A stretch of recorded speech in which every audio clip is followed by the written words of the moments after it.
You're listening to the winning literary show, Off the Shelf Books Talk Radio, live with host Denise Turney, author of the books Long Walk Up, Portia, Love Pour Over Me, Spiral, Love Has Many Faces, and Rosetta's Great Hope. Turn up your dial and get ready for a blast of feature author interviews, 411 on book festivals, writing conferences, and so much more. Ready? Let's go. Your limitation is only your imagination. Now that is something to think about. Your limitation is only your imagination. And even I think Albert Einstein even said the power of the imagination, the power of the thought world. Think about that as you go through your life, especially if you're faced with a challenge.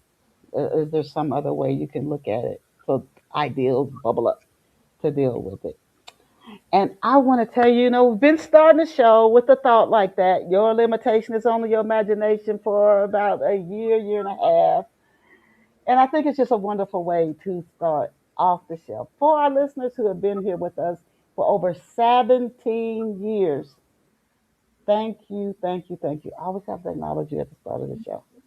And if this is your first time listening to Off the Shelf, I want to tell you that you absolutely are listening to the Winning Book Podcast this morning, Saturday, April the 11th, 2026.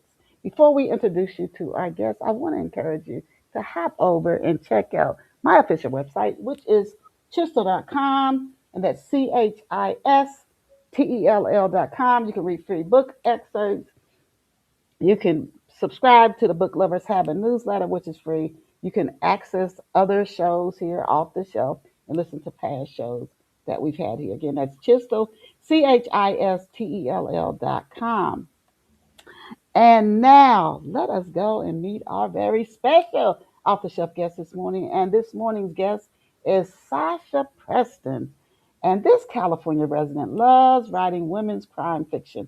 Her latest novel is The Sweetest Getaway. I encourage you.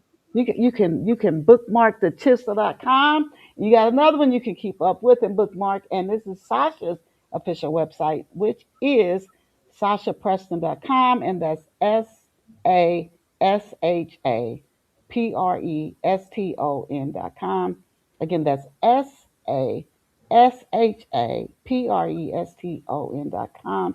And while you're there, you can enjoy exploring the mystery of The Sweetest Getaway. You can actually even click over there now as you're listening to this interview. Welcome to Off the Shelf, Sasha. Thank you so much for having me, Denise. It's just looking forward to what you share. I always learn so much from every guest who comes on here, as I'm sure our listeners do. The first few questions I'm going to ask you, I ask every guest because our listeners like getting a little backstory on the guest before we start talking about their books. So, to kick off today's show, can you tell us, Sasha, where you grew up and what life was like for you growing up? Yes, absolutely. So I grew up in Lansing, Michigan. It's a town of about 120,000 people, capital of Michigan. I had a really lovely childhood. I've always loved to write, even before I knew how to write, even before I knew how to read. I would scribble pages and pages of gibberish, of lines, and I'd tell my mom exactly what I was writing. And as soon as I knew how to write, it was my favorite subject in school. I did it constantly. I wrote so many creative, interesting, wild stories. And when I came home in my free time, I'd continue to write. So it's always been a passion of mine since I was a kid. As I got older in high school and college, my writing became a little bit more serious, more professional, and I kind of lost that fiction. I lost that outlet that I had as a kid. So that's something that I've rediscovered more recently, and it's been a thread that has been really important throughout my life that I'm very grateful for. Wow, that's interesting what you just said. Where do you think your love, and it's like an echo, I don't know where that echo's coming from, but where do you think your love for writing came from? And so early. That's such a good question. I think some of it really was just natural to me. It just was something that I loved innately. But I also think that I owe so much to my mom because she is such a creative, imaginative person. And she exposed me to the love of storytelling since I was very small. She made up her own stories that went along with whatever we were experiencing in our daily life. She'd just riff and create something really fascinating off the top of her head. And she made really imaginative games and came up with really interesting scenarios that we would play. So I think that I really owe a lot to her in terms of helping to spark and grow my creativity as a young person. Wow. Okay, so I got to ask you this. You've always loved to write, and then as you got older, your writing became a little more serious, you said. Mhm. But when you were a little girl, was there something you dreamed of being when you grew up? Was it always a writer, or was there something else that you said, you know what, when I grow up, I want to be? That's a great question. I don't think that I actually thought of writing as a profession. I'm not sure why. I didn't realize that there are so many different avenues that you can take with writing. I think I was more focused on, um, I guess I wanted to be a teacher for a little while. I wanted to be a ballerina for a few years as a kid. I don't think that I had really I don't think I had one thread going through my childhood of a specific career passion that I had. But I wish that I had known that you can be a writer professionally. I think that would have been really exciting and motivating to me. Yeah, keep going out there to our listeners if you're not sure, because things will reveal themselves as you keep going, as you will see as you listen to Sasha talk about her books and how she did get to what she wanted to do. Now, please introduce us to A Sweet Scheme. What's this short story about? Yes. So, A Sweet Scheme is the first story in the Sweet Escape series. It is about Martha, who is an entrepreneur, and her co-owner Nayeli. They have a mango mocktail business, and they are looking to launch their mango mocktail in a new market until a competitor tries to take their business down. And so they don some disguises, they sneak into the headquarters, and they go in to fight back until they realize that this entire scheme against them might be bigger and more wild than they realized. And there's also a stranger who sparks Martha's interest that she might be falling for, but he has a bit of a mysterious background. So it's a super fun, wild crime caper where you get to go on this journey with Martha and Nayeli of fighting back, taking back what's rightfully theirs, and just enjoying all of the chaos that ensues. What is the? So I want to ask you this before I talk about The Sweetest Getaway. Now, A Sweet Scheme is described as a prequel to your novel, The Sweetest Getaway. Had you always intended to write the short story as a prequel to the novel? That's a great question. So actually, I wrote The Sweetest Getaway first. Both of the books are Oh, Yeah, yeah, both of the books are standalones, so you can read them in any order. Neither one is required to understand the other one. And I wanted to do that so that people can jump into the series at any time. But basically, The Sweetest Getaway is written about a group of four women who launch a heist. And there is one woman in that story that I really wanted to explore her backstory a little bit more. Her name is Martha, and she is the hacker who comes up with amazing solutions to a lot of the challenges they're facing. And I really wanted to explore how Martha became so skilled at hacking and what's her backstory. And so that's when I wrote the short story about Martha after The Sweetest Getaway. ah, okay, okay. Can you please give our listeners? I know you talked a little bit about this. These four women launched this heist.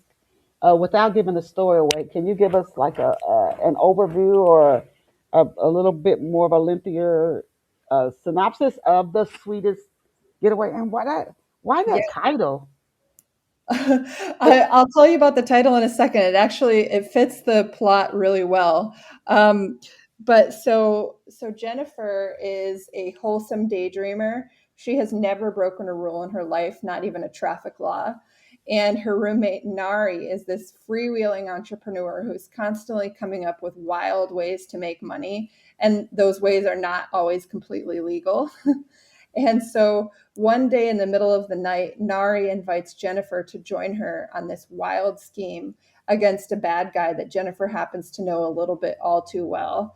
And before Jennifer knows it, before she gets the chance to say no, she tries to fight, but she ends up in this wild heist plot with Nari. And much to her surprise, she realizes that being involved in a heist is a lot more fun than she might have thought. um, Mm. so the two of them, they end up, pulling off this scheme, and they need to pull off a larger second heist. But this one is going to be a lot more complicated. And so they need to enroll the help of two women who are more experienced in these types of things. So they grow their heist team to a team of four, and they pull off a much wilder scheme, this time with the cops on their tail. The cops get tipped off, so they have to stay one step ahead of them, and they have to pull off this chaotic, wild heist against this bad guy.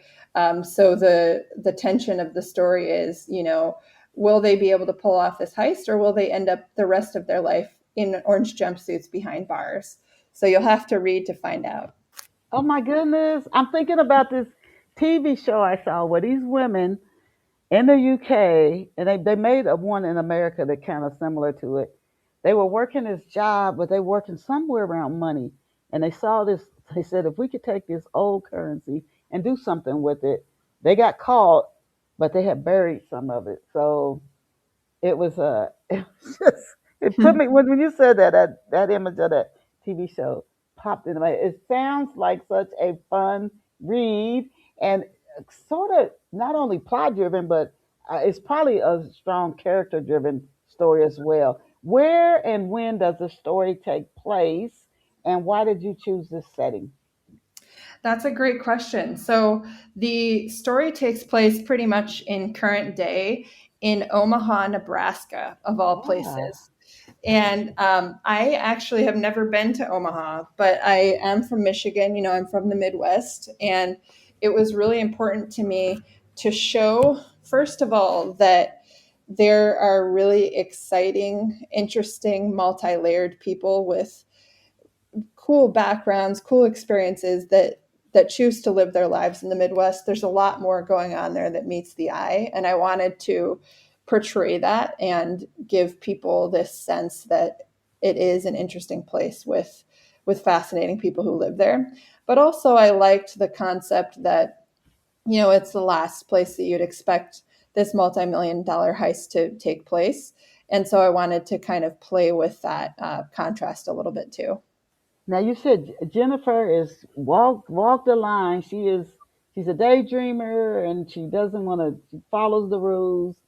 What is her family background like? How did she come to be the way she is? And how old is Jennifer? That's a great question. So Jennifer, I believe, is 36. She's in her mid 30s.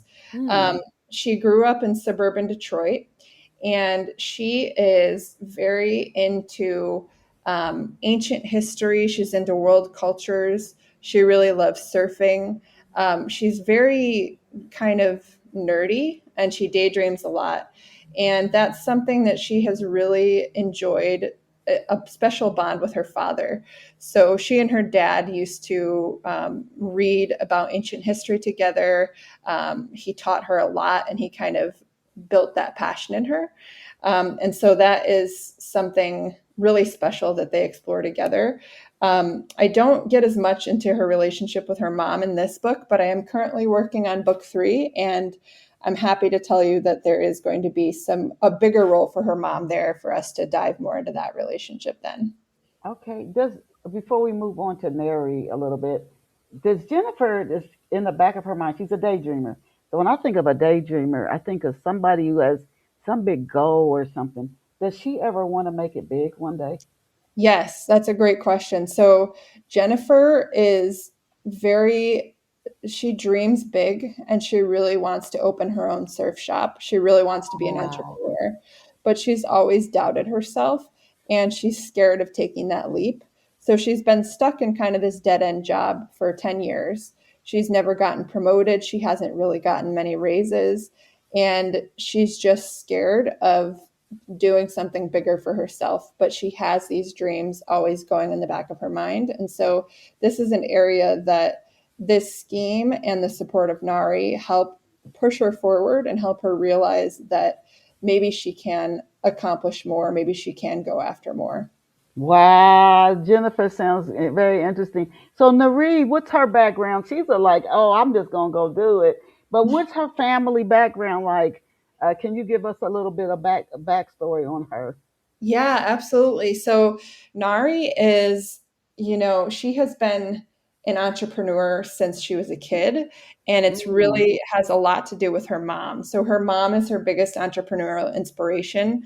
Her mom has been involved in lots of black market schemes since before Nari was born, and she has taught her, how to make money, how to build something for herself, how to navigate that world ever since Nari was really small. So it's something that comes to her naturally. It's an area where she's really comfortable.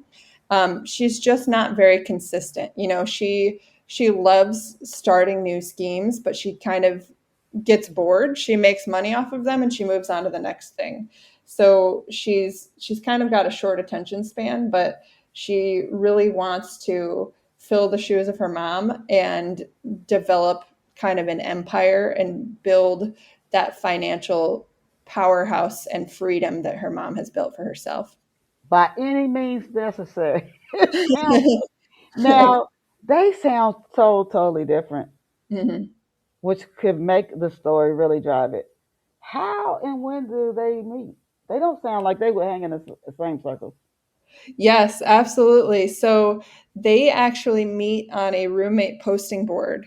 And Mm. this is interesting because Nari is very well off compared to Jennifer. So she doesn't actually need to have a roommate, but she has spent so much of her childhood on the move with her mom to support her mom's businesses. And so she wants kind of a sense of home and she wants someone who's a little bit more wholesome and down to earth. And so that's what she was looking for.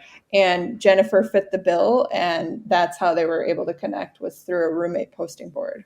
Interesting. Now, is this story based fully or in part on real life events?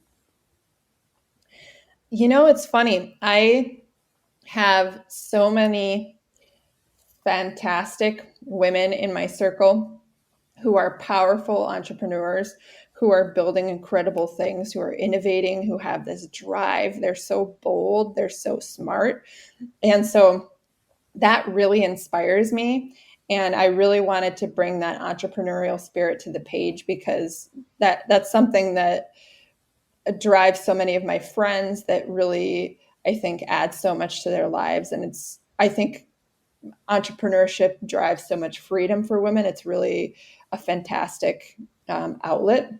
So for me, that's really important.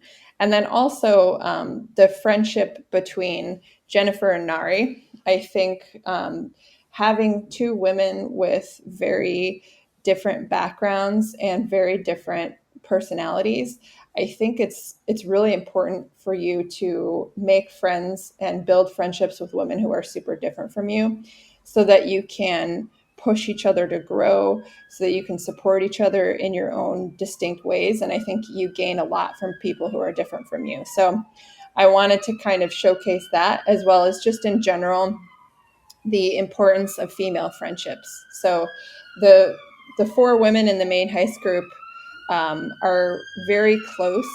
They have a sense of found family, and I really wanted to showcase, for women in particular, how important those friendships are with other women.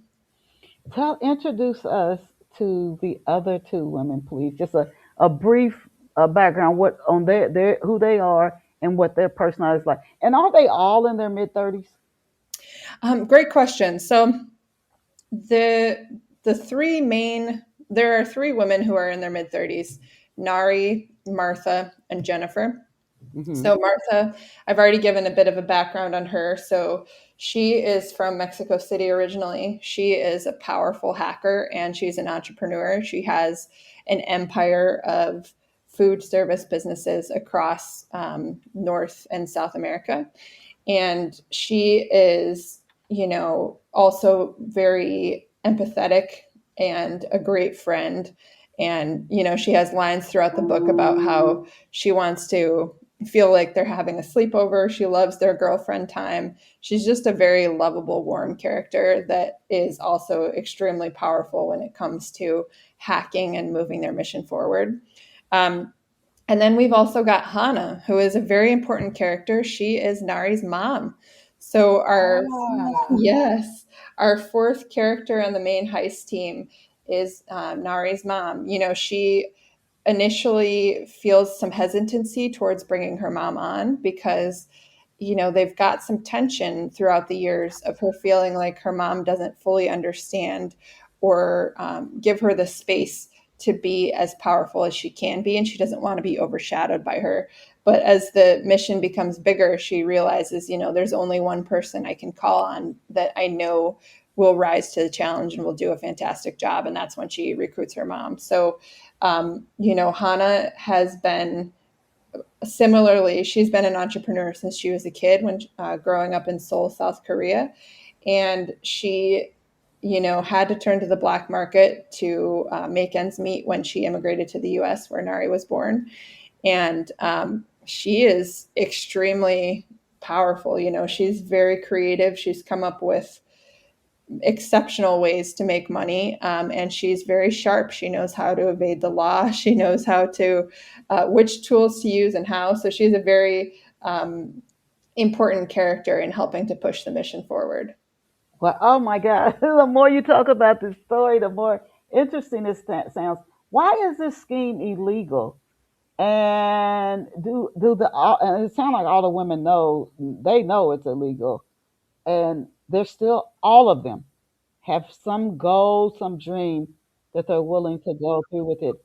If they got caught, what would be the price they'd have to pay? Absolutely. So they are stealing a very valuable ingredient from a bad guy that is exploiting workers in order to be able to create that ingredient. So what they want Mm, to do is to take that ingredient and resell it in order to give the money back to the women who created it.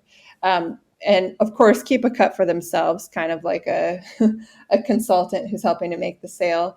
Um, so they know that it is illegal.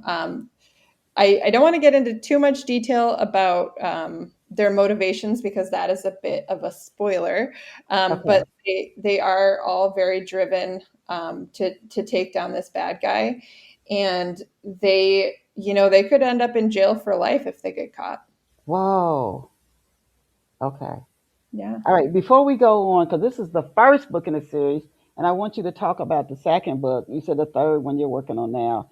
But before we go on, can you introduce off the shelf listeners to maybe two or three other minor and major characters, especially one of the villains who helps to move this story forward?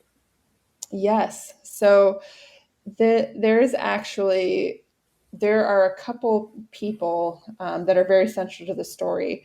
So there is Johannes, who is the man who pitches this scheme to Nari in the first place. He has, he pitches that there's this villain. We can steal this ingredient.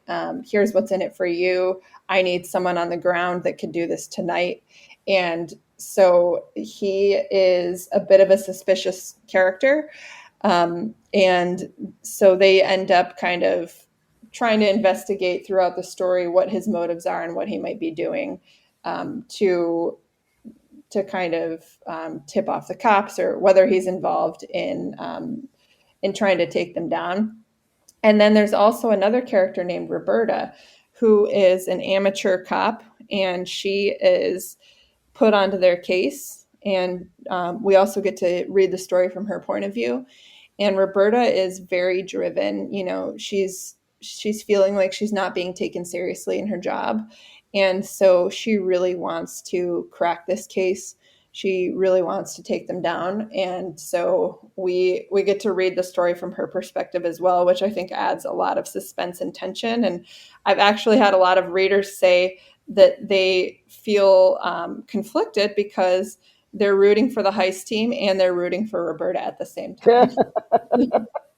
uh, do Jennifer's parents learn about the crime? Do they keep? Are they able to keep it a secret so that nobody knows what they're up to? Because when way you describe her, I always think if her parents knew, they would bust it out. They would go tell the cops. Oh yeah, absolutely. They do a good job. They don't reveal to people outside of the group what's happening. There are a few concerns, through this guy that Jennifer's seeing. She does tell him about it, and there are some Mm. concerns. What's going to happen there. But they, for the most part, they do a good job. Even Jennifer, the amateur criminal. Now, what? So, book one. What's going on when we get through with book one without giving it away, but so the readers can know? Okay, well, are they still planning it or whatever? What's happening in book one, and then tell us what's going on at the start of book two. Okay, so book one is a sweet scheme with Martha and Nayeli, and it's a standalone short story. So Okay. basically, the scheme that takes place in book one gets wrapped up in book one. There's not really any sort of cliffhangers, except at the end of book one, Martha does meet Nari, and it kind of plants the seed for how the two of them start to get involved in the future, for future schemes. Um, in the Sweetest Getaway, there we definitely leave the door open for more schemes and more chaos to occur in the future. And that is what leads us into book three. And what's the title of book three if it's a working title? And when do you expect? Can readers expect to see that book on the market? Yes, absolutely. So I don't have a title yet for book three. I'm still letting that brew, but it will be something along the lines of the same sweet theme. And I'm hoping to have that ready sometime around mid-year this year. So within a few months, I'm hoping. I'm getting pretty close to being done with the first draft. So I'll begin the editing process soon, and I'm really excited about where it's headed. Why is the sweetest in there? That threw me because it's when you're describing it, this scheme, this what they're doing. Somebody is doing something with these ingredients that's really. It sounds like this guy is taking something away or mistreating workers to even come up with this what he's doing. So where's the sweetest part coming in? Yes, absolutely. So in both books, there is a sweet element. So in book one, they have a mango mocktail business that the competitor is trying to destroy. So the sweet element there is the mango mocktail, of course, is very Ah, delicious, very sweet. And then in book two, the ingredient that they're stealing is a additive that's added to artificial sweetener. So ah. it keeps artificial sweetener from caking. So they're going on this getaway to steal this highly lucrative ingredient that's used in artificial sweetener. So we've got that same element going on in book two as well. Ah, okay. Now, The Sweetest Scheme is a short story. The Sweetest Getaway is a novel. Is this your first published novel for our listeners who themselves would like to be a published novel one day? Is this your first published novel? And what was the experience of publishing a book like for you? Yes, this is the Sweetest Getaway was my first novel, my first full length novel. It was such a fantastic, awesome experience. I had, kind of given up on writing fiction for many years, and it Hmm. definitely was a hole or a missing piece in my life that I really needed to get back, but I didn't realize that it was missing for me. And one time, my friend, she said to me, you know, you really like to write and I really like to write. Why don't we write short stories together? And Mm. I was like, wow, that's a really cool idea. You know, I haven't written anything in a while that's more creative. I would love to do that. So basically, what we did was each week we would take turns. One of us would come up with a theme, and we'd both write short stories on that theme. And we didn't have any rules, just that you have to incorporate the theme somehow, but it can be any length, you know, anything that you want to write about. And we would turn our stories back into each other each Tuesday. And it was such a blast just seeing how different our stories were on the same topic and how our creativity went in completely different directions. And so I started to feel kind of like my creativity muscle building, and I started to feel this inspiration coming back. And then I started to do the same thing with my mom. We started to do our short stories every week. I started to do it with a couple other friends. So soon I was doing it Interesting. with 3 or 4 people at a time. And I, you know, after months and months of doing this, I started to feel like, you know, I'm comfortable with writing. I'm getting inspiration throughout the day that I'm so excited to write about. And it started to become this much bigger passion for me. And then, you know, I have multiple friends who write. And so multiple people said to me, hey, you know, there's this writing contest coming up. Do you want to join it with me? And I never actually did, but I kind of took it as a sign that, you know, maybe I don't have to just write short stories. Maybe I can write full length novels. Maybe I can do Mhm. something bigger. And so after being asked a couple times to join these contests, I I took the next step. I was like, why don't I just start writing a book? So one morning I thought about it. You know, I knew that I wanted to write a crime caper because I thought, you know, what are the stories that make me the most joyful, that give me the biggest sense of escape? Because I want to give that same feeling and that same experience to women readers. And I thought about it and I was like, there, nothing makes me as happy and as excited as a heist story or a crime caper. So that is what I decided to write. And, you know, for my first book, I sat down and I read it. I let it grow organically. I think because it had been so long since I had written and I didn't have practice in, you know, outlining and thinking through the story first and kind of building out the structure and things like that. So I just let the story develop as it wanted to develop, you know, with a mind of its own. And I sat down and just continued to write every single day. You know, first in the mornings, I'm a huge morning person, so I'd get up and I'd write in the morning, and then gradually it started to take up more and more of my day because I was so excited about it. I just loved it and I wanted to keep building the story. So on my lunch breaks at work, I would go for a walk and I would keep writing on my phone. And then, you know, in all my spare time in the weekends, I started to write more and more. And it was definitely, because it was my first book, I had to learn how to shape the story, how to cut things that weren't needed, how to streamline, things like that.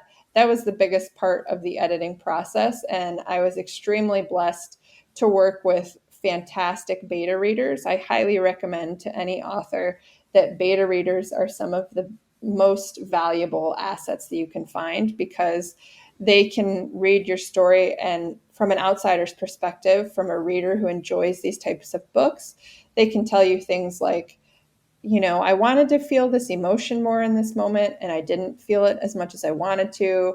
I want to explore this side of this character a little bit more. I had some unanswered questions. We need more tension here.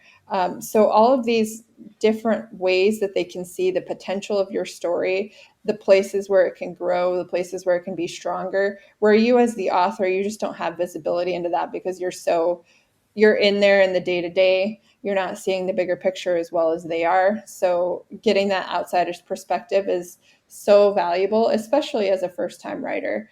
And I think it's really important to remind yourself that writing is this iterative process. And you're not going to have a complete fantastic story on day one. It takes a lot of time. Your Mm-hmm. story is going to completely change the more you work on it. It's going to evolve on its own, and you can't really predict where it's going to go. And you just have to have faith that throughout that process, it's going to get better. You don't need to put pressure on yourself on any particular day that the story needs to be fully formed or needs to be perfect. It's going to get there over time, and you have to give yourself the patience to let it grow that way. Oh, those are such great points. Thanks for sharing those. I remember when I was starting out with a novel writing. I mean, first I had to learn it. The first draft is probably garbage, but it is so important to get that first draft because it's like the bones of the story. That first draft to me is, but it was hard for me. If I thought the writing in parts was good, but it didn't move the story forward. To take out those segments, Mhm. that was so difficult. But I still had to, in working with editors that would tell me, this is good writing, but it's got to go. It just doesn't fit in with the story. I've seen a few movies where I thought that scene did not fit that movie at all, and Yes. but it's so good. It's hard to it's hard to take it out. And so that's you say well, you're beta readers. Me as editors, and I sometimes will put a manuscript one editor, and then I'll say, nah, I still think it needs work, and I'll send it back to another editor. But yeah, because if we're so close to the story, there are things I'm pretty good at self editing, but there are things once you work with somebody else, you're like, oh, I didn't even notice that. Somebody Exactly. else, yeah, so they can help you sharpen your story. What have readers been saying about the Sweetest Getaway? Yes, I've gotten a lot of really positive feedback. I think the readers really enjoy the fact that it is so fun and playful and adventurous. It's very escapist, and it's written at its basic core, it's written to give you permission to just feel joyful and excited and to escape. And I think a lot of readers are really connecting with that. I also think that it's very fulfilling for a lot of women to see such positive and, close female relationships on the page. That's something that a lot of women really value, and they love being able to experience that through these characters. Um, and I also think that, I've heard a lot of people say that it is a very, with all of that in mind, the fact that it's so adventurous, it's still also a very multi layered story with interesting, well rounded characters and themes. And so people really enjoy that as well. Okay. And so it sounds in my head. I remember when I came out with my first book. I'm going back listening to you in the story. They I would ask sometimes bookstores carry my book. We don't know where to put it. Like it's almost like it has to fit this certain genre. And sometimes if they don't know where to put it, like this book doesn't fit a certain genre, we don't know where to put the book. How would you describe it? I'm thinking a cozy mystery, but how would you describe the Getaway as it regards to genre? Yeah, that's a great question. So, the main categorization that I use for the book is women's fiction. And then under that, it's cozy heist. But that's not really an easy genre to fit it into because it's kind of more of a small thing that isn't really a category in a bookstore shelf, like you're saying. So, I do think it does fit a little bit better into the cozy mystery category. But I also think of it as a romantic comedy, but not in the sense where, it's not a romance novel. The primary focus is not the romantic relationships, although there are a couple of relationships in the story that are really fun and add a lot to the piece. But it's the primary focus is the women's friendships, but it's the fact that the book is light and escapist that kind of puts it into that category of being something fun, chick lit kind of beach read type of vibe. I am seeing this story visually.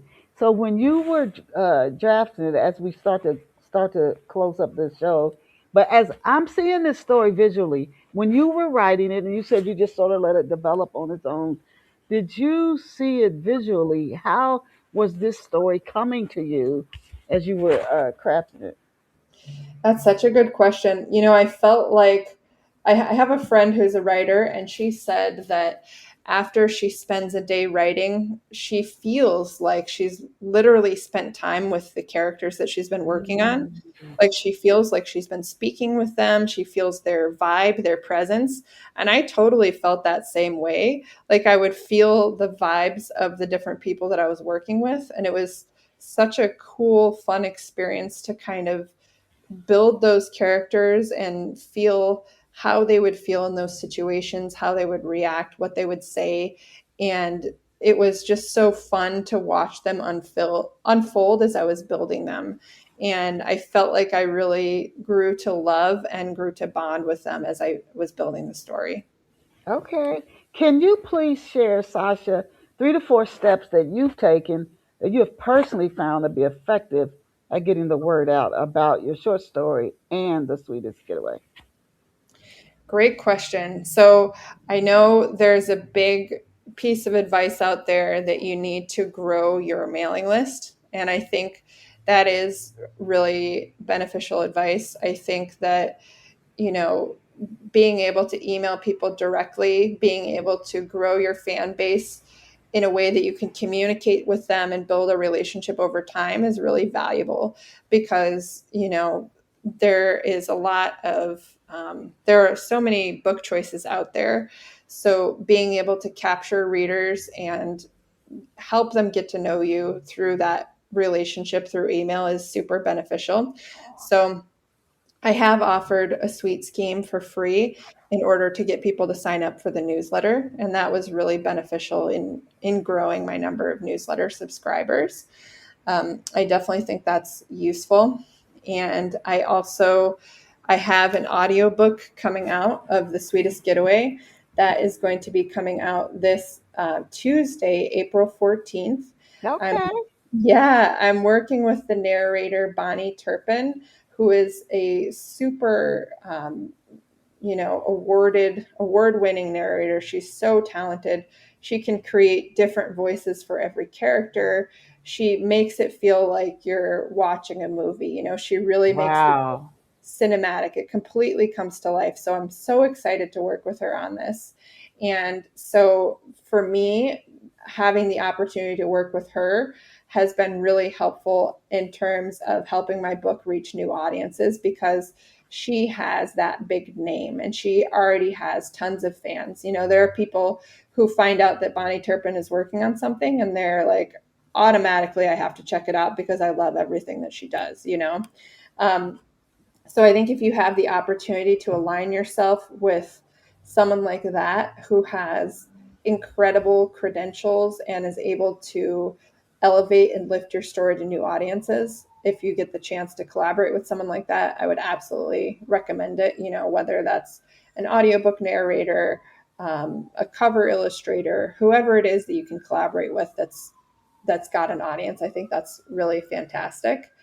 And in promoting the audiobook, I reached out to influencers, which I've never done before. And I'm very excited that I gave them a copy of the audiobook for free. And if they if they like it, if they want to share it with their audiences and do a review, I'm extremely grateful. And if not, that's totally fine. I'm just happy and grateful that they're taking the time to listen. But that is a new strategy that I'm working on for this round of promotion. Oh my gosh, I can see you like your characters. You are a go getter. You're gonna go get it, and I love that. So I'm just curious. Audiobooks can cost a pretty cent to make, and they are catching on. Still, print books are still number one, but they are catching on. What advice would you give to somebody who's looking to make an audiobook and they don't want to spend like tons of money? to having a good audiobook created? Yeah, that's a great question. So, there are a lot of really talented audiobook narrators out there. There are an exceptional number.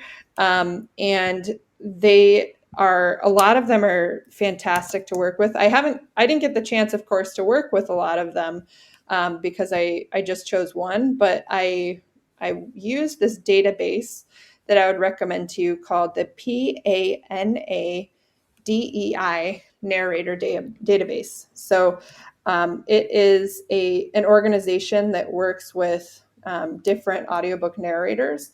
And in this database, you can find narrators of diverse backgrounds, and you can get the chance to kind of read about their bios, see some of their other works that they've done before, and then you can find narrators that are a good fit for you. And so, what you can do is reach out to them, tell them about your project, and then ask them to record a sample for you.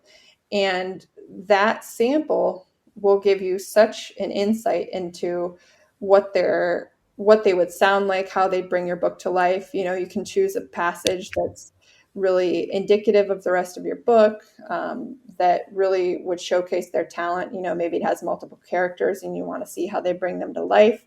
You can provide them with a little bit of background on who the characters are, what is happening in this scene, so that they can, understand the context. And then, you can get samples from multiple different narrators, get the chance to listen to those and find someone.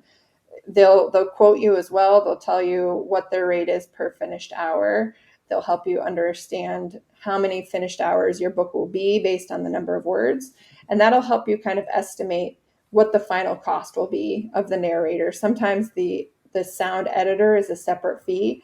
Some narrators do their own editing, but they'll give you that information. And based on the information that they send you, you can see how professional they are. You'll get the chance to listen to their other works as well. And through my process of looking for my narrator, I spoke to so many extremely talented women that I think there is no shortage of fantastic talent out there. And people are available at all kinds of different price points, based on their backgrounds and experiences. So I would definitely go that route and find someone who is a fit for you. Okay. Where can off the shelf listeners get a copy of the short story and the sweetest getaway? Yes, absolutely. So A Sweet Scheme and The Sweetest Getaway are both available on Amazon, Apple, Google, Barnes and Noble, Kobo, and maybe a couple others, but at least those core platforms. And they are both available in ebook and paperback versions. And then if you'd like an exciting keepsake hardcover version, which is really good as a gift for people, or if you really enjoy the hardcover copy, that's available for The Sweetest Getaway only. Oh, okay, okay. And do you have any upcoming speaking engagements? If so, can you tell us about one or two upcoming speaking engagements that you have? Yeah, well, right now I don't have any on the horizon. I have done a couple of bookstore events, a couple of library events. So stay tuned. If you head to my website, sashapreston.com/newsletter, you can sign up for my newsletter and get the first chapter of The Sweetest Getaway for free. And I will also send you updates in terms of any speaking engagements that are coming up, and you'll be among the first to know when book 3 is coming out once I have a date ready for that. And if you're on these social media networks, where could listeners find you there? Yes, absolutely. So I am on basically all the social media platforms, and my username is Sasha Preston Writer. Okay, Sasha Preston, right? We have absolutely had the pleasure of having Sasha Preston. She is the author. Her short story, "A Sweet Scheme," was the first one. It's really like the first story in this series that she's working on. The third book she's working on, hopefully to have it out by either, I would say, summer or autumn of this year.